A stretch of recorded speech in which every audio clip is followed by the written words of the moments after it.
हम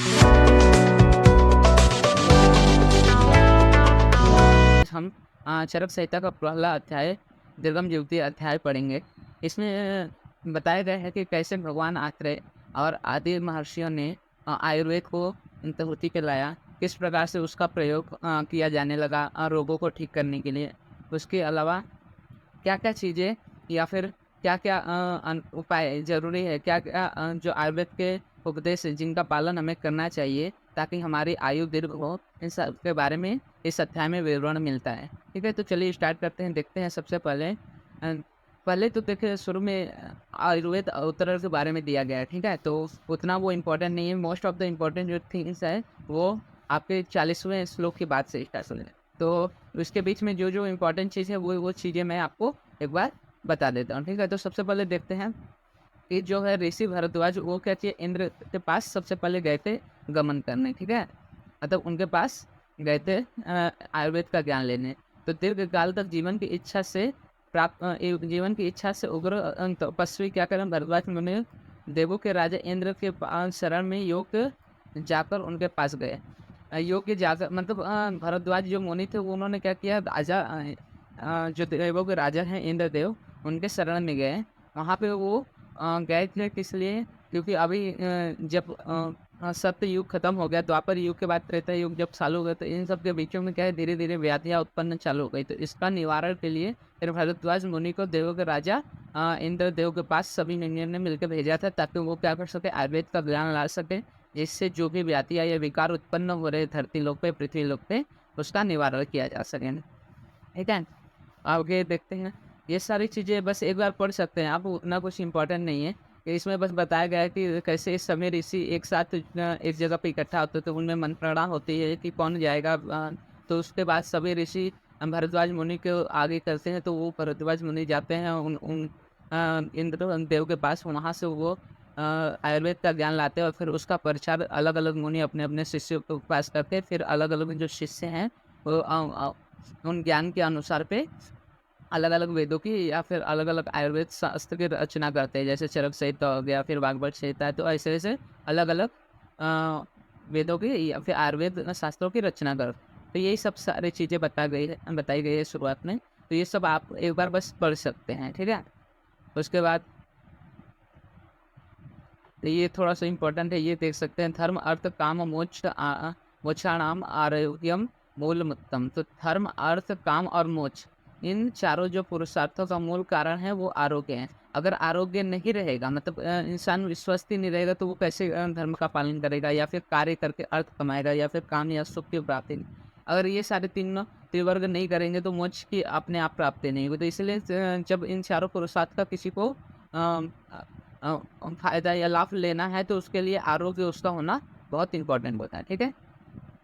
यही बस थोड़ी-थोड़ी चीज़ें हैं जो कि इम्पोर्टेंट है यहाँ पे। उसके अलावा आगे देखते हैं। ठीक है, ये श्लोक आप एक बार कर सकते हैं। हेतु लिंग औसत ज्ञानम स्वस्थ आतुरपरायणम त्रिसूत्तम शाश्वतम पुण्यम भुविदे यह पितामह। तो क्या बताया गया है इसमें कि हेतु, लिंग, औसत ज्ञान मतलब हेतु के बारे में कोई भी व्याधि है या फिर विकार उत्पन्न हुए तो उसका क्या कारण है, फिर उसके लिंग मतलब लक्षण क्या है और उसकी औषधि क्या है। ये तीनों जो है इनका ज्ञान होना ये स्वास्थ्य के लिए और जो आतुर है उनके रक्षा के लिए बहुत ज़रूरी है। इन्हीं को जो पितामह है मतलब जो ब्रह्मदेव है उन्होंने क्या किया है त्रिसूत्र नाम से बताया है कि ये त्रिसूत्र ही जो है आरोग्य के मेन मूल है। ठीक है?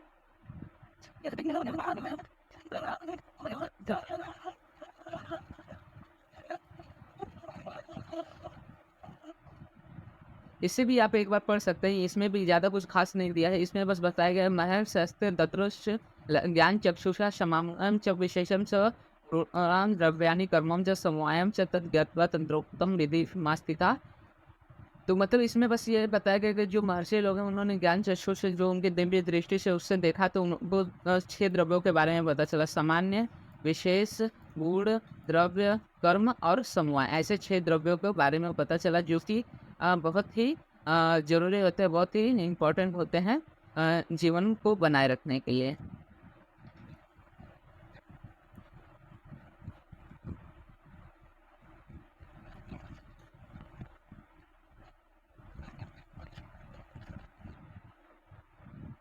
इसके बाद यहाँ से श्लोक नंबर 41 से मेन दीर्घम ज्योति अध्याय के शुरुआत होता है। यहाँ से बताया गया आयुर्वेद के लक्षण क्या है, आयु क्या है, फिर शरीर क्या है, ये सब चीज़ों के बारे में बताया गया। तो सबसे पहले देखते हैं आयुर्वेद का लक्षण।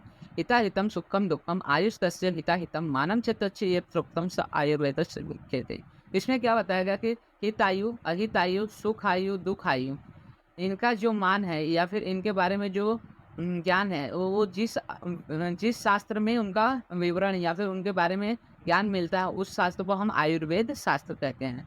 तो हित, अहित, सुख और दुख, ये 4 प्रकार की आयु है।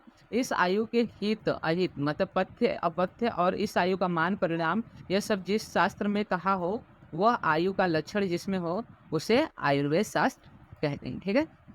उसके बाद आयु के लक्षण। अभी तक हम लोग ने देखा आयुर्वेद का लक्षण, अब आयु किसे कहते हैं। तो आयु के लक्षण में देखते हैं शरीर इंद्रिय सत्व आत्मा संयोग धारे जीवितम नित्यक अनुबंधस्य पर्याय आयु उच्यते। मतलब शरीर, इंद्रिय, सत्व और आत्मा, इनके संयोग को हम आयु कहते हैं। शरीर, इंद्रिय, सत्व और आत्मा, इन सब चारों के संयोग को हम आयु कहते हैं। ये क्या है, ये सब जब एक साथ आते हैं तो हमारी आयु का निर्माण होता है। ठीक है। उसके बाद नित्य अनुबंधस्य पर्याय आयु उच्यते हैं। तो नित्य होता है, आयु जो होता है नित्य होता है मतलब सतत प्रवाहशील रहता है। फिर अनुबंध होता है, उसका एक दूसरे के साथ अनुबंध रहता है, एक दूसरे से जुड़े रहते हैं। उसके बाद देखते हैं कि आयु, ये सारे क्या है, नित्य अनुबंध धारी जीवितम क्या है, आयु के पर्याय है। उसके बाद आगे देखते हैं, ये उतना इम्पोर्टेंट नहीं है। इसके बाद देखते हैं सामान्य मतलब किसी भी चीज़ की वृद्धि और उसके ह्रास का क्या क्या कारण हो सकता है। ठीक है। तो सर्वदा सर्वभावानां सामान्यम वृद्धि कारणम। तो इसमें बोल रहा है सभी हमेशा सभी भावों में जो सामान्य होता है वो वृद्धि का कारण होता है। सामान्य मतलब उसके गुण जब समान होते हैं तो वो वृद्धि का कारण होता है। उसके बाद दूसरा देखते हैं रास हेतु विशेषस्य प्रवृत्ति रिवयस्य। उसी तरह जो रास मतलब उसके क्षय का कारण होता है, हेतु मतलब उसका कारण, वो विशेषता मतलब उससे विशेष मतलब उसका सामान्य गुण ना होकर उससे विशेष गुण मतलब विपरीत गुण वाला हमेशा उसके रास का कारण होता है। सामान्यम एकत्व कर्म विशेषस्तु प्रकृतता। अब सामान्य क्या करता है, अगर सामान्य गुण एक साथ आएंगे तो वो क्या होगा, मतलब मान के चलिए कोई एक सब्जेक्ट है, जैसे कोई भी आप एक विषय ले रहे हो उसमें अगर समानता है तो वो विषय क्या होते हैं, एक जगह इकट्ठा होते हैं। वैसे ही अलग अलग विषय आप एक जगह लाते हैं तो उसमें क्या होता है, पृथकता मतलब अलगाव आ जाता है। ठीक है। तो उसी तरह बताया गया कि जब सामान्य गुण एक साथ आते हैं तो उनमें एकत्वित क्रम आ जाता है, और वही जब विपरीत गुण या फिर अलग अलग गुण एक साथ आते हैं तो उनमें पृथकता मतलब अलगाव देखने को मिलता है। तुल्य अर्थता ही समानम और विशेष सस्तु विपर्य। मतलब वही बोल रहा है कि जो सामान्य गुण वाले रहते हैं उसको सामान्य बोलते हैं और जो विशेष गुण वाले रहते हैं उनको विपर्य बोलते हैं।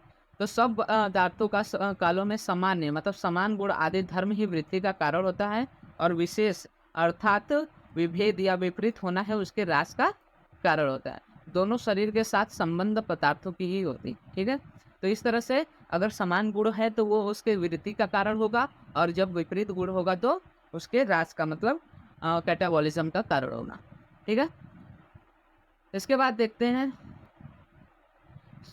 सत्व आत्मा शरीरम च त्रय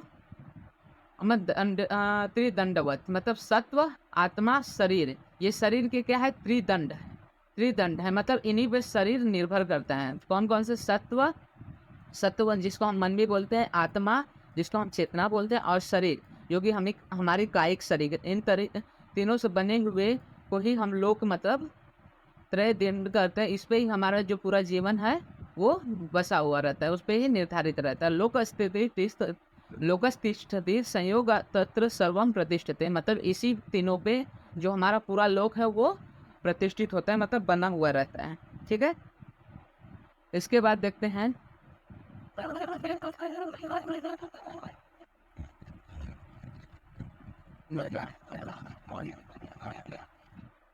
सर्वेशम सर्वदा वृद्धि तुल्य द्रव्य गुण क्रिय है और भावेर वृद्धि भवान विपरीत विपर्य।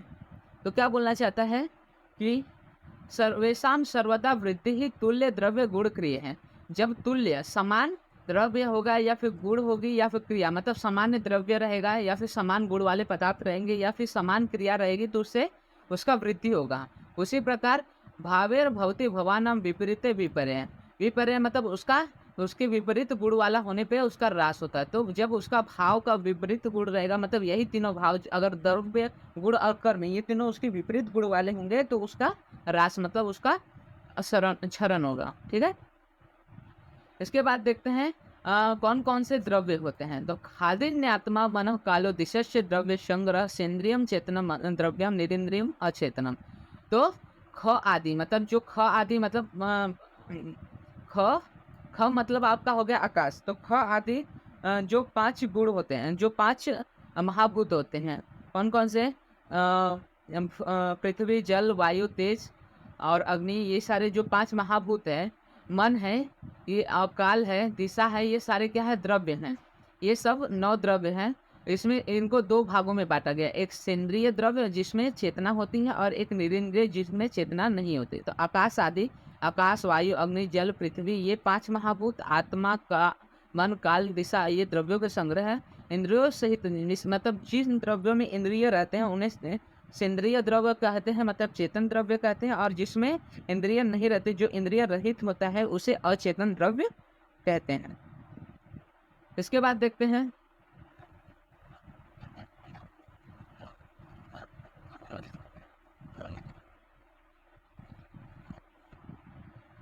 इसके बाद गुण के बारे में बताया गया है। इसके पहले भी देखते हैं 7 गुण। तो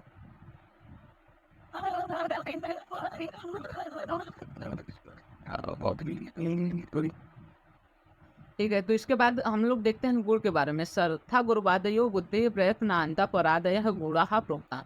मतलब जो स अर्थ, मतलब अर्थ के साथ जो गुरुवादी है बुद्धि, गुरु आदि बुद्धि रहते हैं, उनके उनके द्वारा जो इच्छा से प्रयत्न किया जाता है, ये सारे जो परादि गुण होते हैं, ये सभी को हम लोग गुण बोलते हैं। तो स अर्थ जिनका अर्थ होता है गुरुवादी गुण, बुद्धि गुण और प्रयत्न आदि गुण जो होते हैं या फिर परादि गुण होते हैं, इनको ही हम गुण बोलते हैं। तो अर्थ मतलब इंद्रिय और मन के ग्राह्य विषय, गुरु आदि जो गुरुवादी गुण है, जो गुरुवादी 20 गुण है, विसंति गुण है, या फिर बुद्धि है, इच्छा से लेकर प्रयत्न तक, और पर आदि जो गुण है, ये सारे गुण में गिने जाते हैं। प्रयत्न आदि कर्म चेष्टितम उच्यते हैं। तो जो प्रयत्न आदि के कर्म होते हैं उसे हम चेष्टा बोलते हैं। मतलब कोई भी कार्य करने की इच्छा को हम चेष्टा बोलते हैं। कोई भी क्रिया अगर करते हैं तो उसे हम चेष्टा बोलते हैं। तो ये सारी चीज़ें क्या है? चेष्टा कहलाती हैं। तो प्रयत्न आदि जो कर्म है उसको हम चेष्टा बोलते हैं। उसके बाद समवायो अपृथक भावो ये दान्यम गुणैर्मतः स नित्यो यत्र ही द्रव्यम न तत्र नियतो गुण। मतलब पृथ्वी आदि जो द्रव्यों का काल या लक्षण सूक्ष्मापि जो ये सारी चीज़ें हैं, काल हो गए, दिशा हो गए, ये सारी चीज़ें क्या है? सब गुणों में गिनी जाते हैं। और इनके साथ क्या है? समवाय भाव इसमें बताया गया है। समवाय का लक्षण क्या होता है बेसिकली? तो समवाय क्या होता है? अपृथक भाव होता है, जो कि उस गुण के साथ हमेशा बना रहता है। ठीक है, यह नित्य होता है और यह द्रव्य के बिना नहीं रहता। ठीक है, जहाँ जहाँ द्रव्य पाया जाएगा उसके साथ साथ समवाय भाव में ये सारे गुण पाए जाते हैं।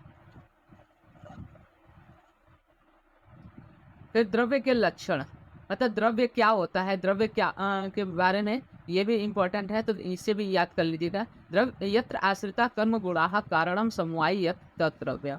मतलब जिसमें कर्म, गुण, कारण ये क्या है? समवाय भाव से रहते हैं, उसे द्रव्य कहते हैं। ठीक है, जिसमें कर्म और गुण आश्रित होते हैं और जो समवाय कारण होता है वह द्रव्य कहलाता है। ठीक है, अब समवाय तो निश्चेष्ट कारणम गुण, तो जिसमें निश्चेष्ट मतलब चेष्टा रहित कारण समवाय भाव से रहता है उसे गुण कहते हैं। तो द्रव्य के साथ समवाय संबंध वाला निश्चेष्ट मतलब निष्क्रिय, जो कि चेष्टा रहित होता है एवं कारणवान होता है, जो कि सभी क्रियाओं का कारणभूत होता है, उसे गुण कहा जाता है। इसलिए कहा गया है समवाय तो निश्चेष्ट कारणम गुणम। तो जो निश्चेष्ट कारण समवाय भाव से द्रव्य में रहता है उसे हम गुण कहते हैं।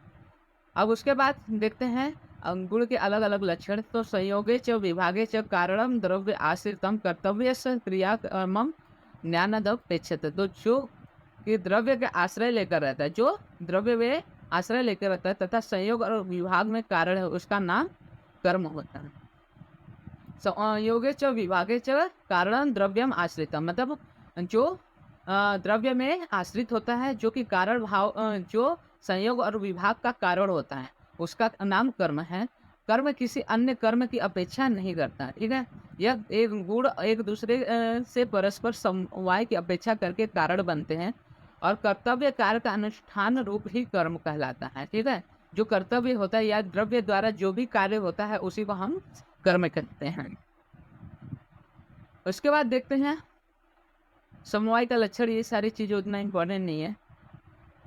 आगे देखते हैं जो इम्पोर्टेंट है, जो जो मतलब बेसिकली इम्पोर्टेंट है वही चीज़ मैं आपको ज़्यादा बता रहा हूँ। ये बहुत इम्पोर्टेंट चीज़ है, ठीक है।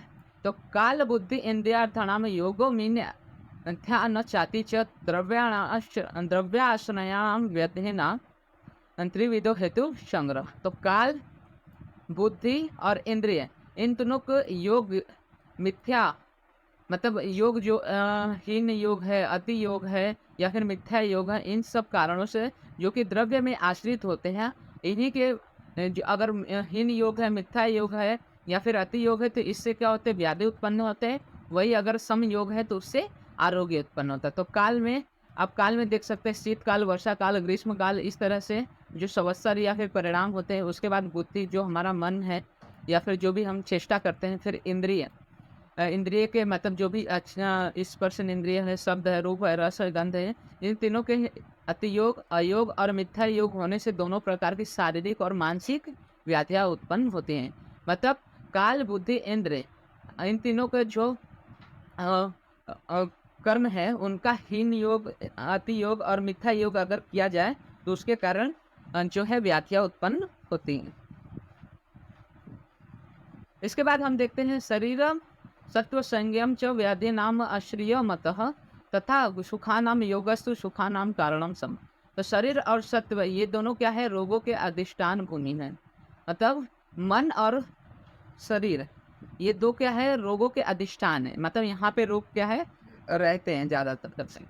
और जिस प्रकार ये दोनों व्याधियों का आश्रय स्थान है, इसी प्रकार सुख का भी स्थान यहीं पर है। मतलब शरीर और सत्व, जैसे शरीर और मन क्या है, ये व्याधि के जिस तरह अधिष्ठान है, मतलब व्याधि के जो आश्रय स्थान है, उसी प्रकार ये क्या है, सुख के भी आश्रय स्थान कहे जाते हैं। अब आत्मा, आत्मा के बारे में देखते हैं। तो आत्मा का स्वरूप ये भी इम्पोर्टेंट है।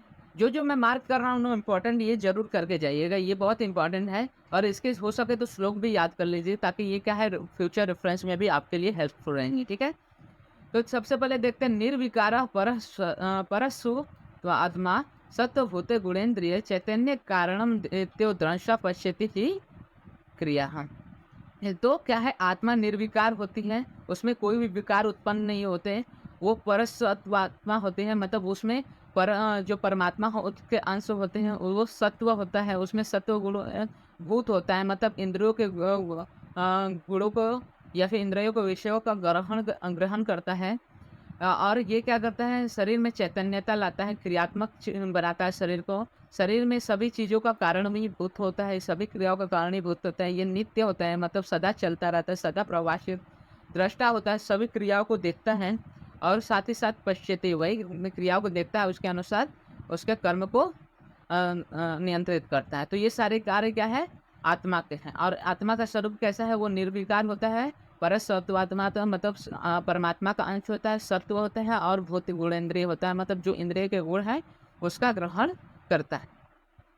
इसके बाद हम देखते हैं रोग की प्रकृति। तो वायु पित्तम कपश्च उक्त शरीरो दोष संग्रह मांस पुनः विश्व रजस तमस्य। मतलब इसमें बताया गया कि कौन कौन से रोग है। तो वायु पित्त, मतलब वात, पित्त और कफ, ये क्या है, शरीर रोग है, शारीरिक रोग है।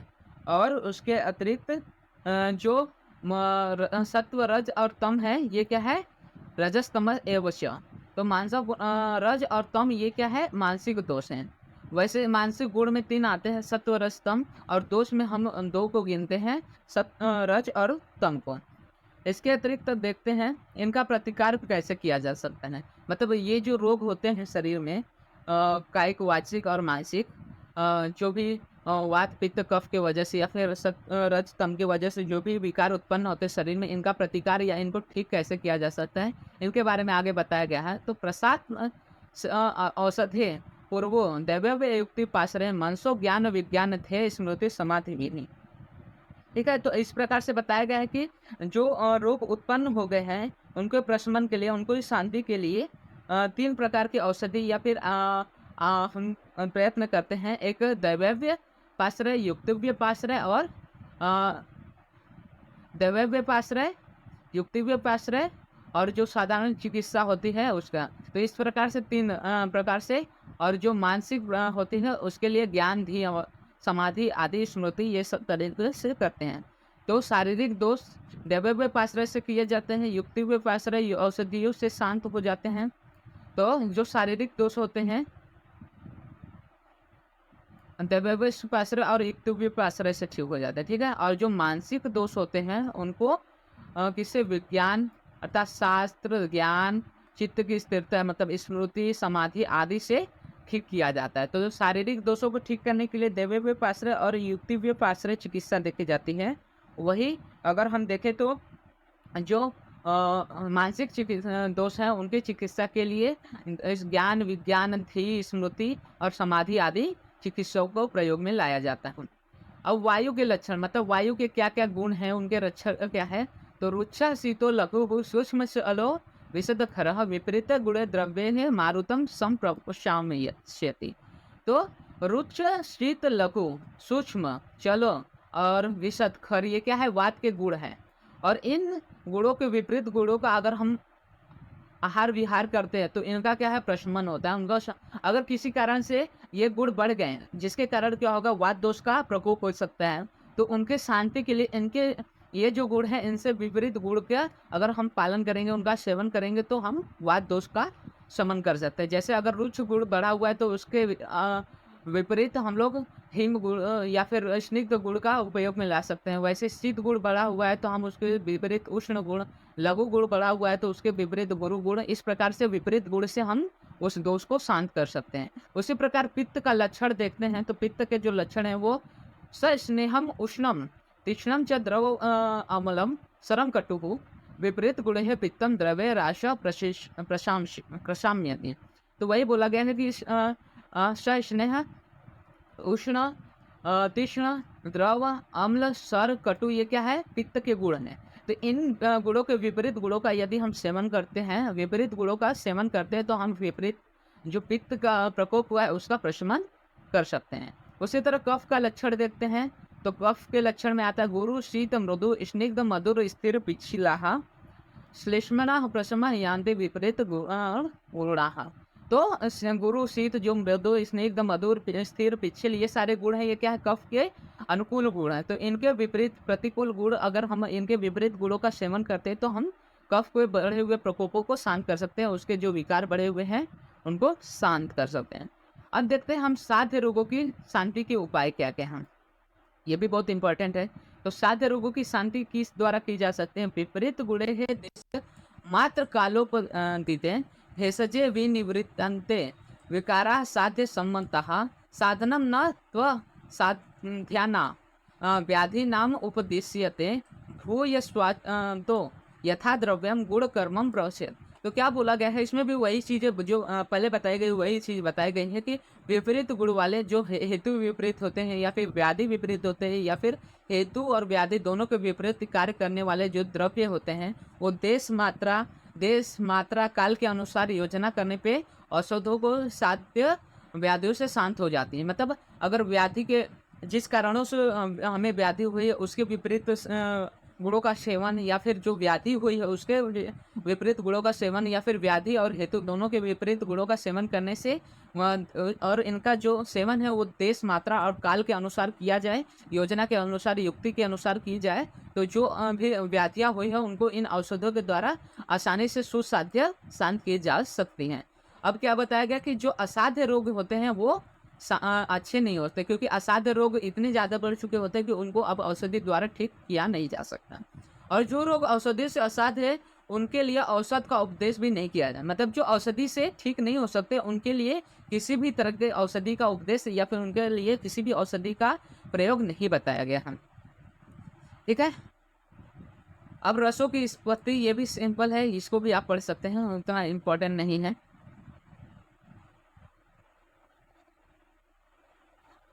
और यहाँ पे देख सकते हैं कौन-कौन से रस है। तो स्वादो और अम्ल अथः लवणः कटु तिक्त एव च कषाय स्यते षड्कोय रसानाम संग्रह। वही बताया गया, साधु मतलब मधुर, अम्ल, लवण, कटु, तिक्त, कषाय, इस प्रकार से 6 प्रकार के रस बताए गए हैं। और साधु अब इसके द्वारा रसों के द्वारा दोषों की शांति, कौन-कौन से रस खाने से कौन-कौन से दोष शांत होते हैं, इनका शमन होता है, उसके बारे में बताया गया है, तो ये भी इम्पोर्टेंट है। इनका श्लोक भी याद कर सकते हैं या फिर इनका बस आप नॉलेज रखिए कि क्या करते हैं, तो उससे भी हो सकता है। ठीक है? तो स्वादु अम्ल लवणः वायुम कषायः स्वादु तिक्त कफा। तो स्वादु अम्ल लवण जो है ये क्या करते हैं, वात का हनन करते हैं और कफ को बढ़ाते हैं।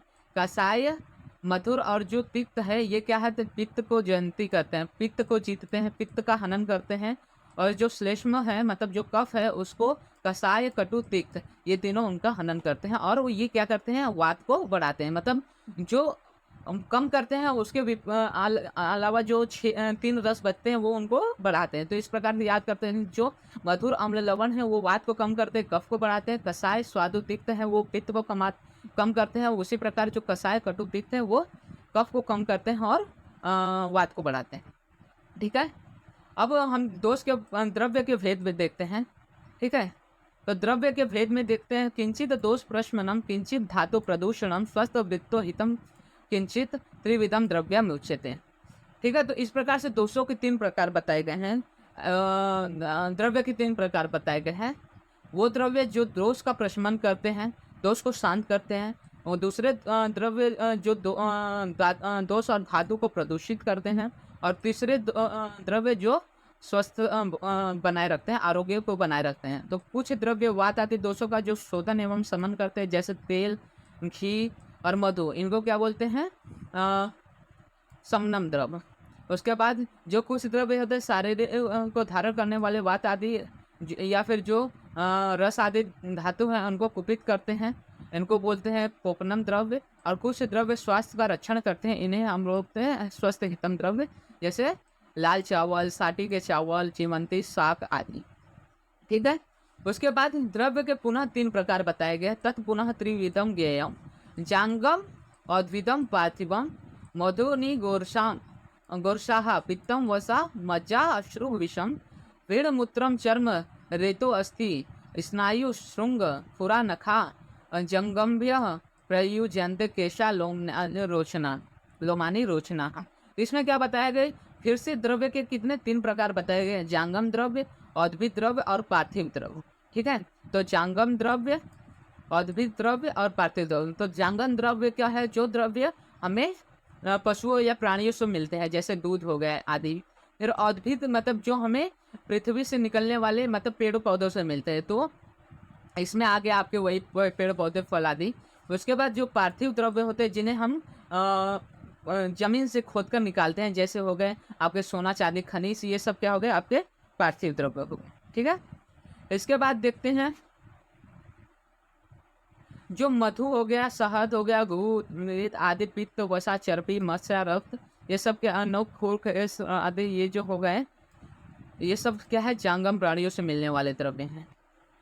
उसके बाद भ्रम द्रव्य मतलब जो जमीन से निकलने वाले होते हैं, उसमें सुवर्ण हो गए मतलब सोना हो गया, समला हो गया, जो लोहे के 5 प्रकार होते हैं वो हो गए, पंचलोह मतलब शशिकता शोधा हो गया, मन शिलालेव हो गया, मनियो हो गया, जो मनी उनी होते हैं, लवण मतलब जो नमक होता है, फिर गौरिक अंजने होते हैं, जो अंजन होते हैं मतलब काजल वेजल हो गए, ये सब क्या हो गए आपके भ्रम द्रव्य हो गए।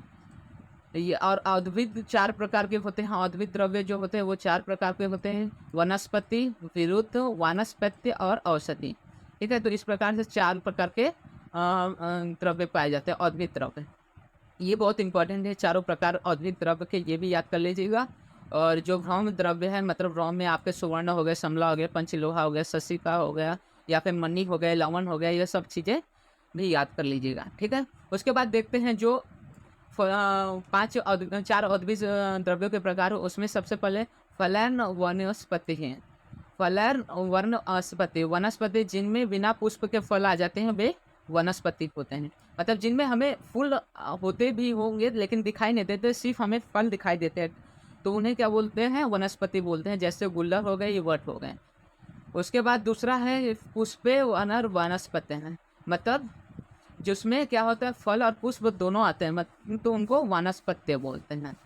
तो इसमें जैसे हो गए आम, जामुन, ये सब क्या हो गए आपके वानस्पत्य हैं। उसके बाद औषधीय फल पाक अंतः, मतलब जो द्रव्य या फिर जो पेड़ पौधे फल आने के बाद सूख जाते हैं या नष्ट हो जाते हैं, उन्हें हम औषधीय द्रव्य कहते हैं। जैसे धान, चावल, जौ, गेहूँ आते हैं। उसके बाद चौथा देखते हैं हम प्रतान विरुद्ध स्मृतः, मतलब जिनके प्रताने होते, लताएं होती लंबी लंबी, जो किसी के सहारे खड़े होते हैं, उनको हम लोग विरुद्ध द्रव्य कहते हैं। जैसे गिलो आदि हो गया, तो जो लता के समान फैली होती है उन्हें हम विरुद्ध कहते हैं, जैसे गिलोय आदि। ठीक है, तो आज की वीडियो में हम बस इतना ही करते हैं, क्योंकि अगर इससे ज़्यादा वीडियो करेंगे तो ये बहुत ज़्यादा लंबा हो जाएगा, फिर उतना इम्पोर्टेंट नहीं लगेगा। ठीक है, तो आज की वीडियो में इतना ही करते हैं। अगले वीडियो में हम आगे देखेंगे और कौन कौन से द्रव्य हैं, कौन कौन से प्रकार हैं। ठीक है, तो आज के वीडियो के लिए बस इतना ही।